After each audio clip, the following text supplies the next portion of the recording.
जय हिंद सभी छात्रों को। और फिर से हम लोग 5 से 50 एक नए सेशन के साथ हाजिर हैं और देखते हैं कि 5 से 50 कैसे बनाते हैं। चलिए, तो आज का पहला क्वेश्चन आपके सामने हिस्ट्री से संबंधित है। क्वेश्चन है आपका, आर्य समाज की स्थापना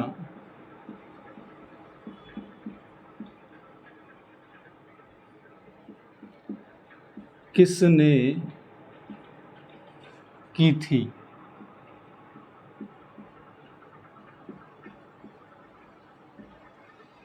प्रश्न आप सभी के सामने है, आर्य समाज की स्थापना किसने की थी। ये रहा क्वेश्चन नंबर आपका फर्स्ट। पहली बात, आर्य समाज की स्थापना किसने की थी। चलिए, इस प्रश्न का जवाब आपका आया राजा राम मोहन राय।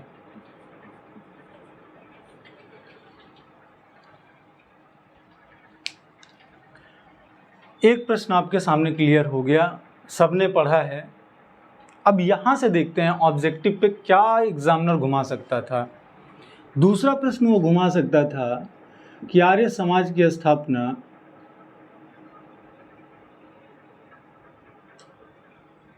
हमेशा स्टार्ट करने में एक मिस्टेक हो ही जाता है। ये आर्य समाज की स्थापना नहीं थी, ये ब्रह्म समाज की स्थापना थी।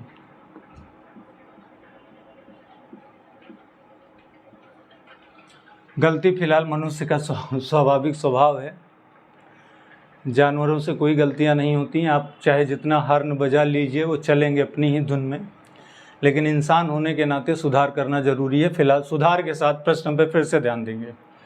ब्रह्म समाज की स्थापना किसने की थी, क्वेश्चन आपके सामने था, जवाब आया राजा राम मोहन राय। अगला प्रश्न आपसे ये किया जा सकता था कि ब्रह्म समाज की स्थापना किस वर्ष की गई थी, तो उत्तर आ जाता आपका 1828। ठीक। फिर प्रश्न आ सकता था कि राजा राम मोहन राय, यहां पे प्रश्न क्या बना सकता था। सबसे बेहतर प्रश्न इनका आता है कि सती प्रथा पर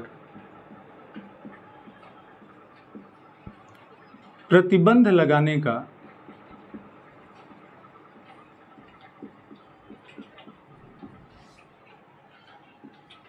प्रयास। नाम के राजा थे, हिंदुस्तान के राजा नहीं थे। हिंदुस्तान के राजा थे लॉर्ड विलियम बेंटिक, और उन्होंने इनसे आवेदन किया था। कारण भी था, खुद के घर में कुछ घटना घटी तो भाई साहब की आंखें खुली और इन्होंने लॉर्ड विलियम बेंटिक से प्रार्थना की कि सती प्रथा पे प्रतिबंध लगाया जाए।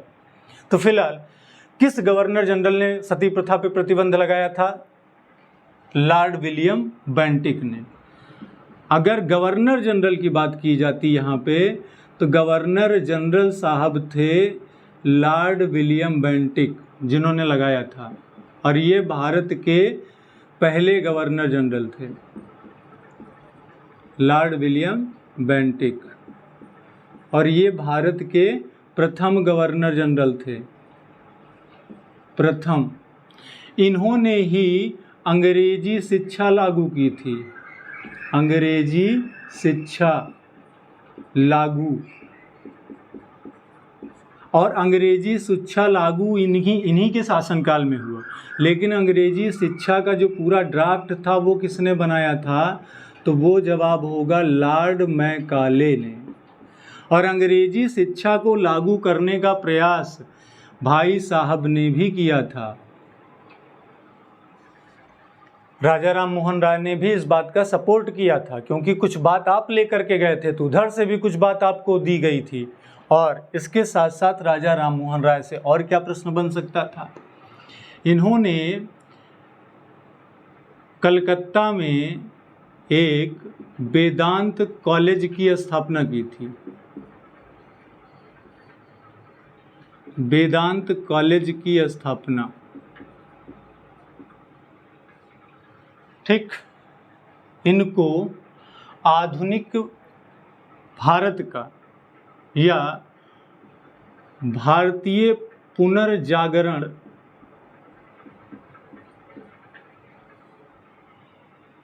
काल का पिता कहा गया है। भारतीय पुनर्जागरण काल का पिता कहा गया है, जहां से भारत ने अपनी विकास की यात्रा शिक्षा से लेकर के हर क्षेत्र में तो काफ़ी कार्य किया था राजा राम मोहन राय ने। इसके अलावा राजा राम मोहन राय की समाधि, ये भी प्रश्न अक्सर पूछा जाता है, और इनकी समाधि है लंदन में।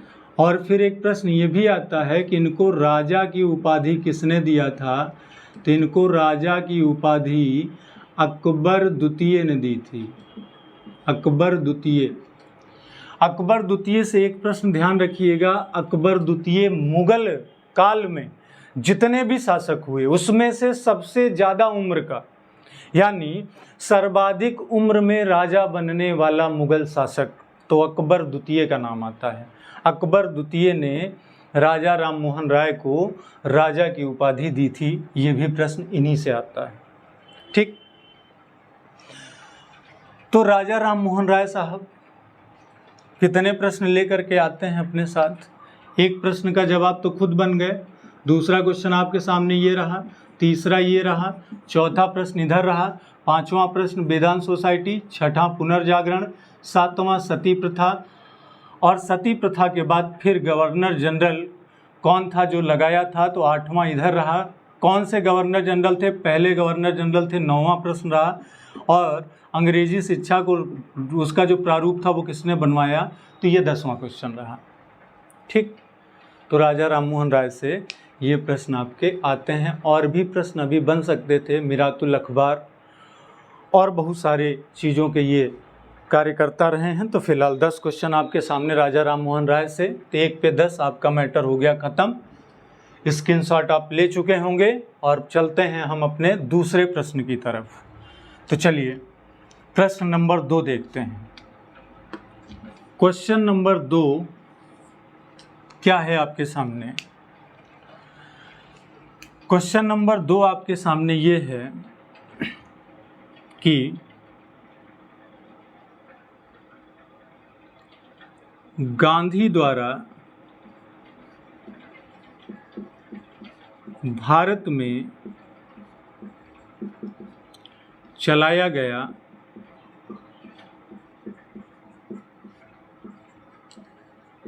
प्रथम सत्याग्रह, या इसी को आप आंदोलन या मूवमेंट कह सकते हैं। प्रश्न नंबर 2 आपके सामने है, गांधी जी के द्वारा भारत में चलाया गया पहला सत्याग्रह। तो गांधी जी के द्वारा जो पहला सत्याग्रह चलाया गया, आपको पता है कि गांधी जी दक्षिण अफ्रीका गए थे 1893 के आसपास बैरिस्टर बनने। वहाँ पे उन्होंने कानून और वकालत की पढ़ाई की।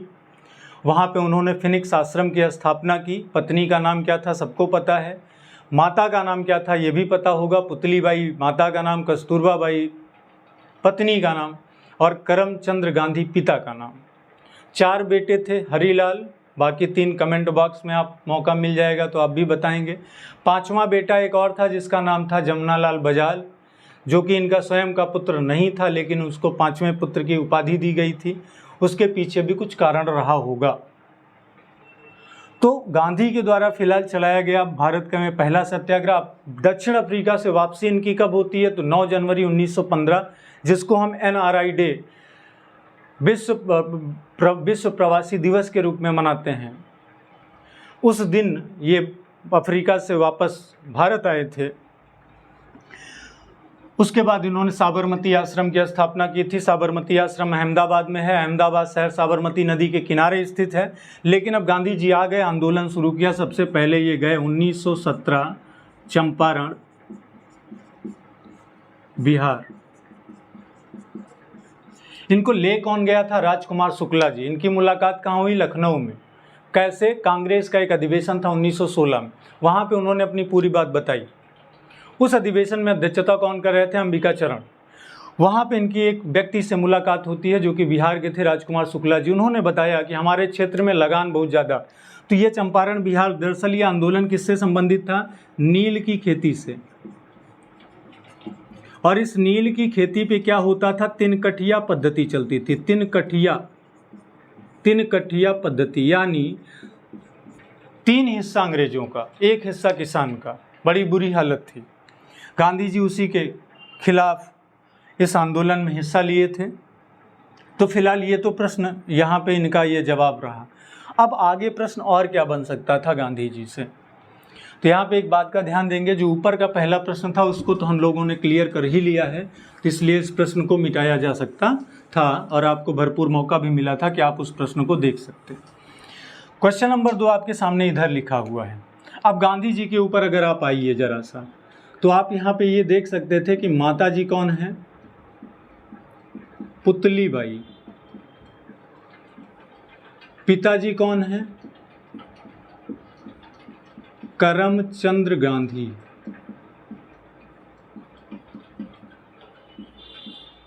जन्म कब हुआ था? 2 अक्टूबर 1869। स्थान क्या था जन्म का? पोरबंदर, गुजरात।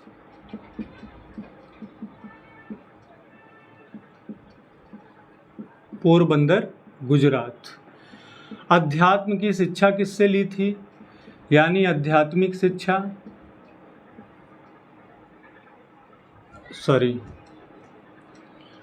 राजनैतिक शिक्षा या राजनैतिक गुरु, बहुत परीक्षा में पूछा गया है। राजनैतिक गुरु का नाम गोपाल कृष्ण गोखले। गोपाल कृष्ण गोखले। गोपाल कृष्ण गोखले का नाम सुनते ही आपको एक प्रश्न और याद आना चाहिए। Servants India society, servants India society,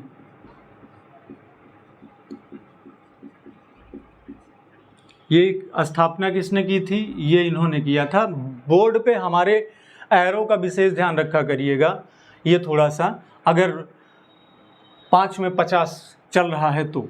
इसके अलावा पत्नी का नाम कस्तूरबा गांधी।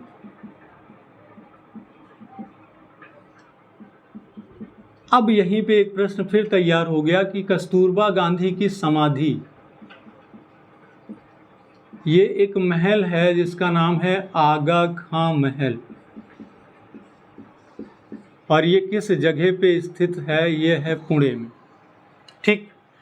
इसके अलावा गांधी जी की फेवरेट जेल, गांधी जी की जेल या गांधी जी को जब भी जेल में डाला जाता था तो सबसे फेवरेट जेल कौन सी थी जहाँ पे उनको रखा जाता था?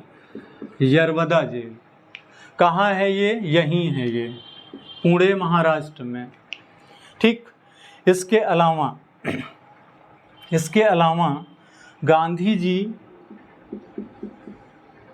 गांधी के आंदोलन,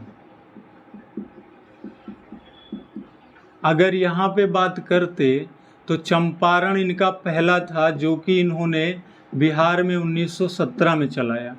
इसके बाद फिर इन्होंने खेड़ा सत्याग्रह, खेड़ा अहमदाबाद में मिल के मजदूर थे, वहाँ पे उनके लिए इस आंदोलन में हिस्सा लिया 1918 में। इसके बाद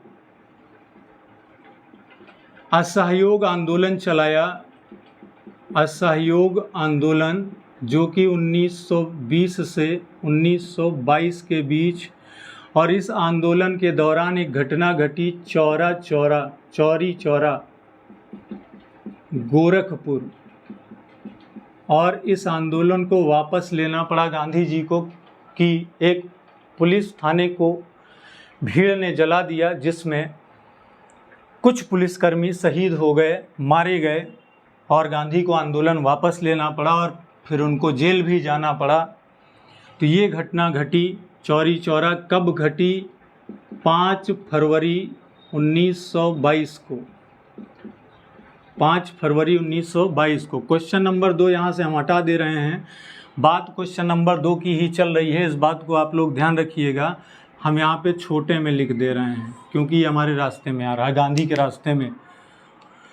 अब असहयोग के बाद फिर गांधी ने खिलाफत आंदोलन में हिस्सा लिया था, जिसे कि शौकत अली बंधुओं ने चलाया था, और ये 1919 से 1923 के बीच। इसके बाद आगे बढ़ते हैं हम लोग तो फिर हमको मिलेगा सविनय अवज्ञा आंदोलन। सविनय अवज्ञा आंदोलन, और इसे गांधी ने चलाया 1930, और इस दौरान एक यात्रा की जिसे कहते हैं दांडी मार्च, ये भी आपका आएगा 1930, क्योंकि अंग्रेज़ों ने नमक के ऊपर भी टैक्स लगा दिया, जिसके विरोध में गांधी ने कितने दिन तक पैदल यात्रा की थी और कितने किलोमीटर की और कहाँ से कहाँ तक, इस चीज़ को आप कमेंट बॉक्स में ज़रूर हमें बताइएगा। नहीं बताएंगे तो प्रॉपर क्लास जब मॉडर्न हिस्ट्री की चलेगी तो फिर से हम लोग डिस्कस कर लेंगे। इसके बाद फिर गांधी का 1930 के बाद इनका वायसराय इरविन के साथ एक समझौता हुआ, गांधी इरविन समझौता या गांधी इरविन पैक्ट जिसे हम कहते हैं। गांधी इरविन पैक्ट हुआ 1931 में। फिर गांधी क्या अंबेडकर के साथ हरिजन समुदाय को लेकर के कुछ बवाल हुआ, तो गांधी अंबेडकर पैक्ट भी हुआ 1931 में, गांधी इरविन का हुआ, और अंबेडकर जी के साथ 1932 में पूना में। तो इसको हम पूना पैक्ट भी कहते हैं। जगह जो थी वो पूना थी। पूना कहाँ है? महाराष्ट्र में। अब आगे बढ़ते हैं। आगे बढ़ेंगे तो गांधी ने पुनः भारत छोड़ो आंदोलन चलाया, क्विक इंडिया मूवमेंट, और ये इन्होंने चलाया था अगस्त 1942। भारत छोड़ो आंदोलन जो कि चलाया गया 8 अगस्त 1942 को। ठीक, इसके बाद फिर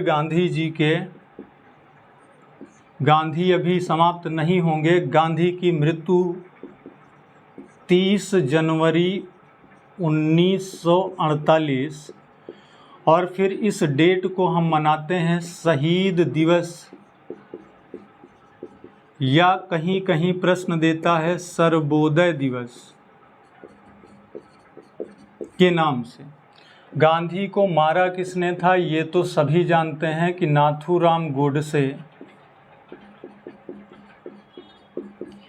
इटली की बनी हुई 9mm पिस्टल बेनेट्टा गन, जिसका नंबर भी कई बार एग्ज़ाम में पूछा गया है कि उस गन का क्या नंबर था, उनके द्वारा मारा गया था।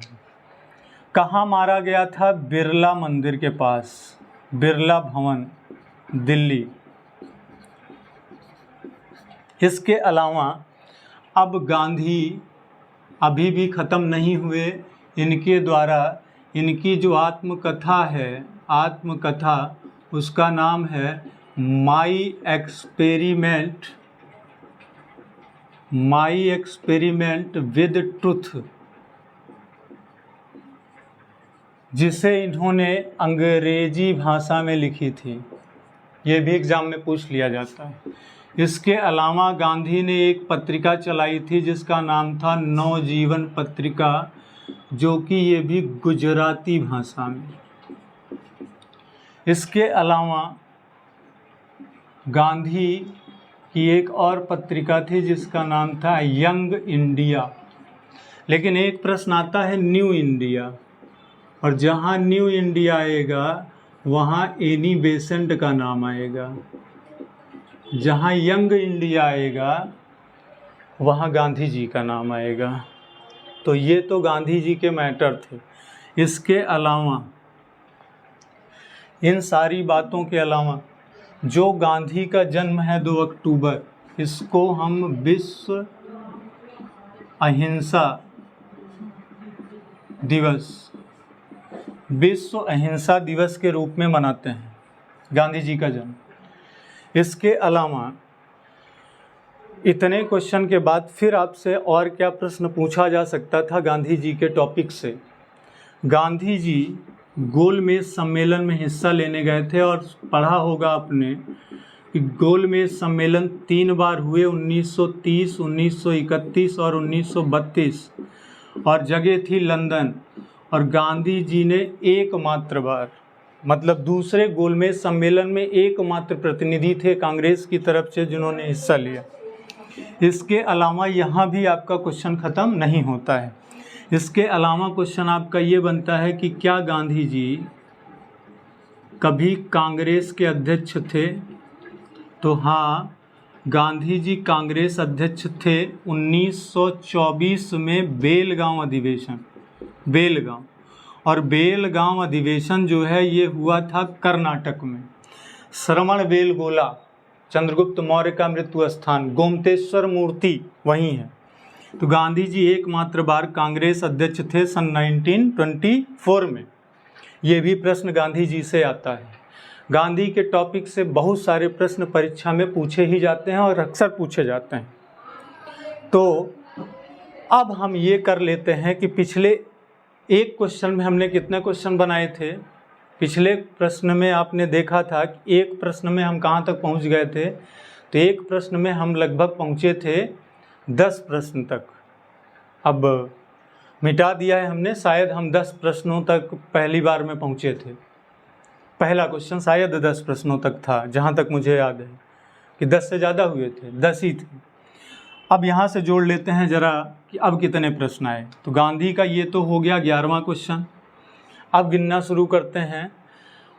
ये ऊपर हम बढ़ेंगे 12वां क्वेश्चन, फिर 13वां क्वेश्चन, फिर 14वां क्वेश्चन, फिर 15वां क्वेश्चन, फिर 16वां क्वेश्चन, फिर 17वां क्वेश्चन, फिर 18वां क्वेश्चन, इधर 19वां प्रश्न, फिर इधर 20वां प्रश्न, फिर इधर 21वां क्वेश्चन, फिर इधर 22वां क्वेश्चन, इधर 23वां क्वेश्चन, इधर 24वां प्रश्न, इधर 25वां प्रश्न, इधर 26वां प्रश्न, इधर 27वां प्रश्न, इधर 28वां प्रश्न। इसके साथ साथ अगर जगह पूछी गई होती तो 29वां प्रश्न, भारत छोड़ो 30वां प्रश्न। 30वें प्रश्न के बाद फिर गांधी आए यहाँ पे 31वें प्रश्न में गोलमेज सम्मेलन में, और फिर कांग्रेस अध्यक्ष बने 32वें क्वेश्चन के साथ। मृत्यु हुई 33वां प्रश्न, शहीद दिवस 34वां प्रश्न, नाथूराम गोडसे ने मारा 35वां प्रश्न, और स्थान 36वां प्रश्न। 36वें प्रश्न के बाद इनके जन्मदिन का जो विश्व अहिंसा दिवस, ये 37वां क्वेश्चन हुआ आपका। यंग इंडिया 38वां क्वेश्चन, इधर 39वां प्रश्न, ये आपका 40वां क्वेश्चन।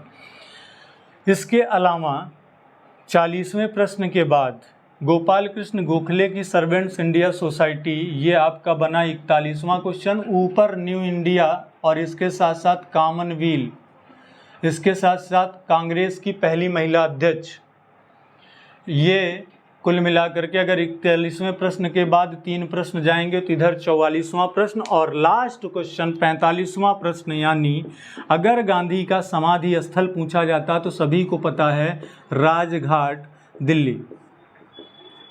ठीक, तो अभी तक हम लोगों ने कितने प्रश्न कवर कर लिए हैं? 45 प्रश्न। कितने प्रश्नों के साथ? 2 प्रश्नों का। क्या लिखा है? 5 में 50। मैटर क्या बन गया? 2 में 45। तो गड़बड़ जा रहा है, इसका मतलब बहुत ज़्यादा गड़बड़ जा रहा है। फिलहाल ये गड़बड़ रोज नहीं होगा, ये गड़बड़ पेड ग्रुप के साथ ही गड़बड़ चलेगा, और कल से पेड ग्रुप की क्लास भी स्टार्ट हो रही है। यूपी पेट के लिए भी, यूपी पुलिस के लिए भी, अग्निवीर के लिए भी।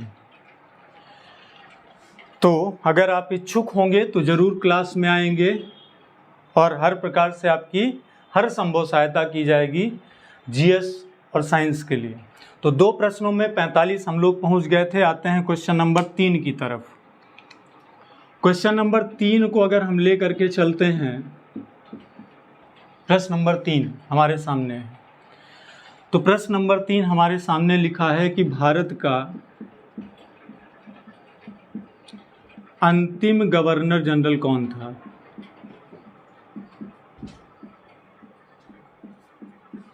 तो फिलहाल अगर इस प्रश्न का जवाब देना होता तो हम देते लॉर्ड कैनिंग। Lord Canning. लेकिन प्रश्न यहाँ पे एक और आपसे पूछा जा सकता था कि अंतिम गवर्नर जनरल के बाद प्रश्न ये बनता कि भारत का प्रथम वायसराय कौन था? फिर प्रश्न बनता कि भारत में पहली बार जब बजट पेश हुआ तो उस समय गवर्नर जनरल या वायसराय कौन था।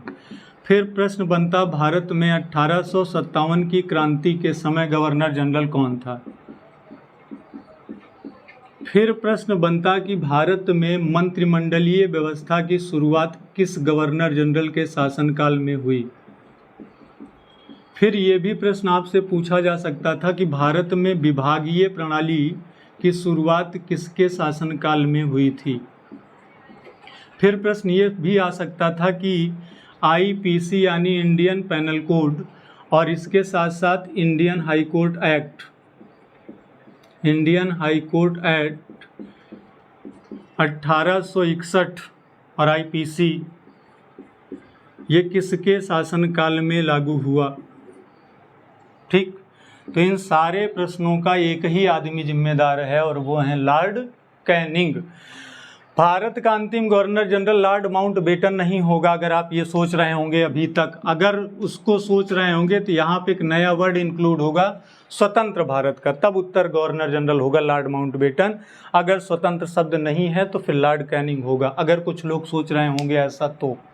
ठीक, तो 45 प्रश्न के बाद हम आते हैं तीसरे के साथ 46वें प्रश्न पे।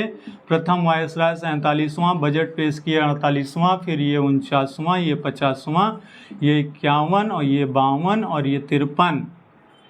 तो 5 से 50 तो नहीं हुए लेकिन 3 से 53 जरूर बन गए। तो 50 का वादा था 5 से, लेकिन 3 में 53 बन गए। तो आप हमें गोली मत मारिएगा। फिर मिलते हैं अगले सेशन के साथ। ठीक, आप कहीं ना जाइएगा, आप लगे रहिएगा। तो जय हिंद सभी छात्रों को।